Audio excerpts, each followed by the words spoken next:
Histoire d'Erasmus, premier épisode, Marie à Ludwigsburg.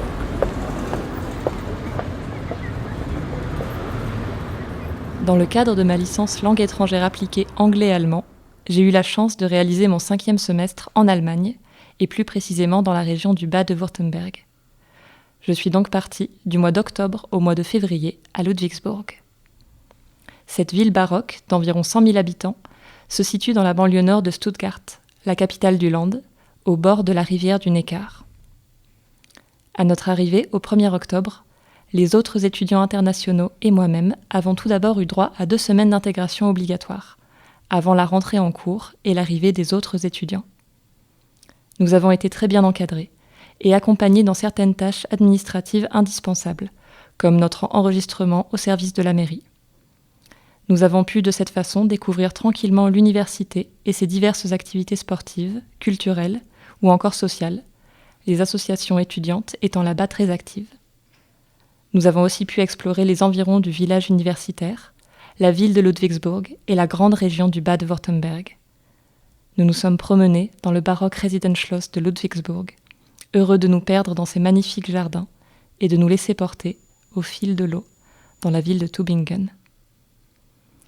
En Allemagne, les cours pratiques sont particulièrement mis en avant et la participation orale en cours y est nettement favorisée.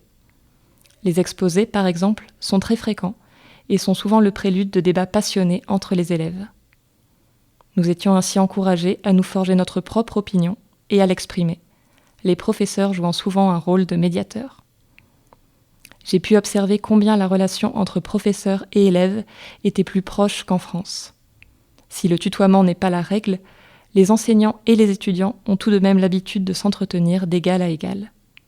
À ce titre, les professeurs sont très accessibles en cours, mais aussi en dehors des heures de classe, et beaucoup n'hésitent pas à prendre du temps pour échanger avec nous sur leurs expériences personnelles. Lors de mon arrivée en octobre, les températures extérieures étaient encore relativement douces, et de belles journées ensoleillées ont donné lieu à de nombreuses promenades dans le Favorite Park, juste à côté de l'université, avant l'arrivée imminente de l'hiver. J'ai particulièrement apprécié cet endroit. Bien plus qu'un simple parc, c'est une réserve naturelle de 72 hectares qui regorge d'animaux presque sauvages, comme des mouflons ou des chevreuils, et de nombreuses espèces d'oiseaux. On trouve notamment dans ce parc le Schloss Favorite, qui lui a donné son nom. Encore en état de restauration au moment de mon départ, ce château a été conçu à la demande du duc Eberhard Ludwig de Wurtemberg, qui est quant à lui le Ludwig qui a donné son nom à la ville de Ludwigsburg. Faisant à l'époque office de pavillon de chasse et de plaisance, c'est un lieu aujourd'hui incontournable pour les amateurs de vieilles pierres. Vous pourrez de même vous perdre dans le château éminemment romantique de Heidelberg et ses jardins botaniques, à 1 heure environ de Ludwigsburg. Quant au rythme de vie allemand, je dirais qu'il est un peu plus flexible qu'en France. Les cours pouvaient avoir lieu entre midi et 14 heures et jusqu'à près de 20 heures. Et certains avaient lieu le week-end. Cela a aussi une influence sur les heures de repas. En résumé, pendant la journée, les Allemands mangent quand ils ont faim. Il n'est donc pas incongru de se présenter dans un restaurant à 15 heures et de commander un plat. En revanche, les Allemands ont l'habitude de prendre le repas du soir relativement tôt, à partir de 18 heures. Il ne faut donc pas s'attendre à trouver les restaurants ouverts jusqu'à minuit. Les bars et les boîtes de nuit, quant à eux, ne manquent pas entre Ludwigsburg et Stuttgart, et proposent toutes sortes de bières allemandes. Il serait en effet mal vu de se rendre en Allemagne et de ne pas tremper ses lèvres dans une pinte au moins une fois durant son séjour. Pour faire ses courses, la ville de Ludwigsburg possède de multiples grandes surfaces, supermarchés et commerces de proximité. Tout près du village étudiant se trouve notamment un Lidl, de quoi rassurer les Français qui se sentiraient dépaysés. Les activités ne manquent pas à Ludwigsburg. Il est possible d'aller au cinéma, il y en a 4 en tout.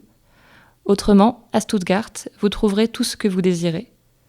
Le musée du Land, le musée Mercedes-Benz, le musée Porsche, plusieurs musées d'art, de nombreux cinémas, cafés, restaurants et pubs, l'ancien théâtre de Stuttgart, l'opéra de Stuttgart ou encore le ballet de Stuttgart. Et pour ceux qui, comme moi, effectueront leur mobilité durant le Winter Semester, ne manquez surtout pas les marchés de Noël de Ludwigsburg. Ils sont tout à fait typiques et incontournables. prenez le temps de vous renseigner et tentez même de vous organiser une tournée des marchés de Noël de la région.